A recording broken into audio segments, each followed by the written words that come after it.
Hello friends, welcome back to TBC. VIVO தரப்புல ஒரு புது ஸ்மார்ட் போனை இந்தியாக்கு எடுத்து வந்திருக்காங்க. VIVO Y73 அப்படின்னு சொல்லிட்டு. இந்த Y series பொதுவாகவே எனக்கு பிடிக்குங்க. Y seriesல வர ஃபோன்ஸ் நிறையவே நல்லா இருந்தது. அந்த வகையில் இந்த Y73ல என்னதான் இருக்கு அப்படின்னு பார்க்கலாம்னு போனால் உண்மையாகவே நிறைய நல்ல விஷயங்களை ஃபோன் எடுத்துட்டு வந்திருக்காங்க. சரி, என்ன பிரைஸ்க்கு எப்போ இந்தியாவுக்கு எடுத்துட்டு வராங்க, இதில் என்னென்ன ஸ்பெக்ஸ் எல்லாம் நல்லா எடுத்துட்டு வந்திருக்காங்க, ஏதாவது சொதப்பல் இருக்கா, நம்மளோட ஒப்பீனியன் என்ன, எல்லாத்தையுமே இன்னைக்கு நம்ம இந்த வீடியோவில் பார்க்க போகிறோம். வாங்க வீடியோக்குள்ள போயிடலாம். சப்ஸ்கிரைப் பண்ணல அப்படின்னா கீழே இருக்க ரெட் கலர் பட்டனை கிளிக் பண்ணி சப்ஸ்கிரைப் பண்ணிட்டு அங்கே இருக்கிற பெல் ஐக்கனை கிளிக் பண்ணி அதில் ஆல் அப்படிங்கிறத கிளிக் பண்ணிருங்க. நான் எப்பெல்லாம் ஒரு வீடியோ போடுறேன்னா அது உங்களுக்கு கூட நோட்டிஃபிகேஷனாக கிடைச்சிரும்.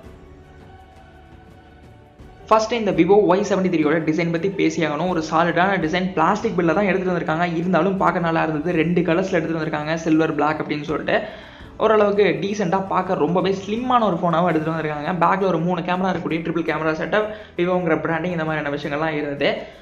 வெயிட் என்னன்னு கேட்டிங்கன்னா 170 கிராமுக்கு இந்த ஃபோன் எடுத்துகிட்டு வந்துட்டாங்க. என்னது 170 கிராமா? ஆமாம், 170 கிராமுக்கு தான் எடுத்துகிட்டு வந்திருக்காங்க. உண்மையாகவே ஒரு ஸ்லிம்மஸ்ட் ஃபோனை ஹேண்டில் பண்ண போகிறோம். அப்போ பேட்டரியை கம்மி பண்ணியிருக்காங்க அப்படின்னு கேட்டிங்கன்னா ஆமாம், பேட்டரியை கம்மி பண்ணியிருக்காங்க.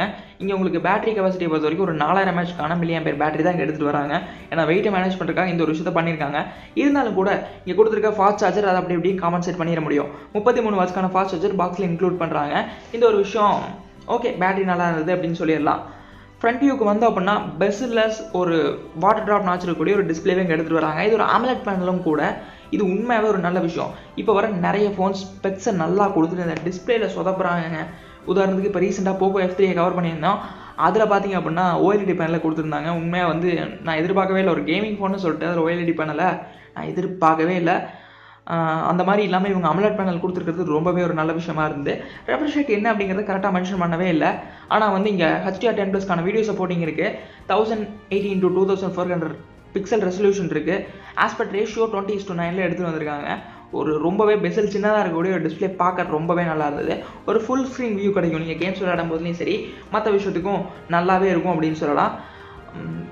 ஓவராலாக பார்த்தோம்னா டிஸ்பிளே எனக்கு ரொம்பவே பிடிச்சிருந்தது.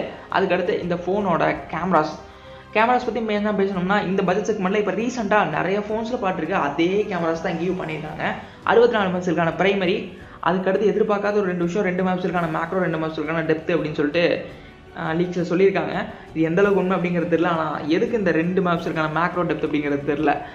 ஒருவேளை அல்ட்ரா வைடு கொடுக்காம அதை வந்து ஆப்டிமைஸ் பண்ணுறதுக்காக இந்த மெயின் கேமராலேயே வந்து ஆப்டிமைஸ் பண்ணியிருக்காங்களா அப்படிங்கிறது ஃபோன் வந்ததுக்கப்புறம் ஃபுல் ரிவ்யூவில் பார்ப்போம்.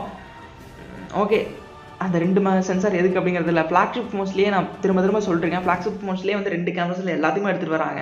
இவங்க இன்னமே கூட கேமராஸை கனெக்ட் பண்ணுறதுக்கு அதை பண்ணிட்டு தான் இருக்காங்க. சரி, ஓகே, அவங்களுக்கு அது ஒரு பிராண்டிங் அவங்க கூட இருக்குது. அடுத்து இந்த ஃபோனோட ப்ராசர் ஒரு மெயினான பார்ட் அப்படின்னு சொல்லணும். நான் வந்து உண்மையாக எதிர்பார்க்காத ஒரு ப்ராசர் தான் இந்த ஃபோனில் இருந்து. கண்டிப்பாக நான் எதிர்பார்க்கல இன்னுமே பெட்டரான ஒரு ப்ராசர் கொடுத்துருப்பாங்கன்னு நினச்சேன். P95 யூஸ் பண்ணியிருக்காங்க. மீடியாடெக்கோட Helio P95 ப்ராசர் இங்கே எடுத்துகிட்டு வராங்க அப்படிங்கிற மாதிரி கன்ஃபார்ம் பண்ணியிருக்காங்க. இந்த ப்ராசர் பொறுத்த வரைக்கும் விவோவில் கண்டினியூஸ் அந்த பேரை சொல்லி ஓப்போவில் சொல்லி போர் அடிச்சிருச்சு. ஓப்போவில் ஒரு கண்டினியூஸ் ஒரு 5-6 ஃபோன், கடைசியாக வந்த 19 ப்ரோவில் கூட இந்த ஃபோனை தான் ஓப்போ யூஸ் பண்ணியிருந்தாங்க, ப்ராசர் யூஸ் பண்ணியிருந்தாங்க. ஏன் வந்து இவங்க இந்த ப்ராசர் யூஸ் பண்ணாங்க அப்படிங்கிறது தெரில. ஒருவேளை ப்ராசர் நிறைய வந்து சும்மா இருக்குது அப்படின்னு சொல்லிட்டு எல்லா பிராண்ட்ஸும் யூஸ் பண்ண ஆரம்பிச்சிட்டாங்க. ரீசெண்டாக ரெட்மி அந்த 10Sன்னு சொல்லிட்டு ஒரு ஃபோனை வந்து எடுத்துகிட்டு வர போகிறோம். அதுலேயும் இந்த ப்ராசர் தான் கொண்டு வந்திருந்தாங்க. என்ன காரணம், இந்த ப்ராசர் நிறைய ஒரு வேளை ஸ்டாக்கில் இருக்கும் அப்படிங்கிறது கன்ஃபார்மாக நமக்கு தெரில. இன்னும் கொஞ்சம் பெட்டரான சிப்செட்டை எதிர்பார்த்தேன். இருந்தாலும் ஓகே தான், ரொம்ப மோசம் சொல்ல முடியாது. நீங்கள் கம்பேர் பண்ணிங்கன்னா ஸ்னாப்ட்ராகன் 666 ஒரு மிட்ரேஞ்ச் ப்ராசரோட இதை கம்பேர் பண்ணலாம். ஆனால் இது அப்பர் மிட்ரேஞ்ச் 20,000 பட்ஜெட்டில் வரக்கூடிய ஒரு ஃபோனாக இருக்குது. அங்கே அந்த ப்ராசர் பார்க்குறது எந்த அளவுக்குன்னு தெரில. ஒரு காம்படிஷனில் வந்து இல்லாத ஒரு ஃபோனாக இந்த இடத்துல போயிடுச்சு அப்படின்னு சொல்லுவேன். டிஸ்பிளே நல்லா இருந்தாலும் ப்ராசர் சொதப்பிட்டாங்கல்ல, அதனால தான். ஓவராலாக பார்க்கும்போது இங்கே ஒரு நல்ல ஒரு டிஸ்பிளே கிடைக்குது. ஓரளவுக்கு மிட்ரேஞ்சுக்கு ஏற்ற மாதிரியான ஒரு ப்ராசர் கிடைக்குது. ஒரு நல்ல பேட்டரி பேக்கப், நல்ல ஃபாஸ்ட் சார்ஜிங் சப்போர்ட், இந்த மாதிரிலாம் ஒரு 2 வேரியன்ட்ஸ்லையும் எடுத்துகிட்டு வந்திருக்காங்க. 8GB 6GBன்ட்டு. அதுக்கேற்ற மாதிரியான ப்ரைஸிங் ஒரு 16,000 ஸ்டார்ட் ஆகி ஒரு 20,000 ப்ரைஸிங் வரைக்கும் இந்த ஃபோன் வந்து வர மாதிரி சொல்லியிருக்காங்க. இந்த வகையில் இந்த ஃபோன் உண்மையாகவே ரொம்ப நல்லாயிருக்கு அப்படின்னு தான் சொல்லுவேன். ப்ரைஸிங் மட்டும் அக்ரெசிவாக இன்னும் கொஞ்சம் கம்மி பண்ணி எடுத்துகிட்டு வந்தாங்கன்னா இன்னுமே ஒருத்தர் எனக்கு கேட்டால் ஒரு 16,000 ப்ரைஸிங்கில் வருது ஓகே, 20,000 ப்ரைஸிங்கில் வருது கண்டிப்பாக நான் சூஸ் பண்ண மாட்டேன். மற்றபடி ஃபோனில் எல்லாமே நல்லா இருந்தது. இந்த வீடியோ உங்களுக்கு பிடிச்சிருந்தா மறக்காமல் சேனலை சப்ஸ்கிரைப் பண்ணி லைக் பண்ணிடுங்க.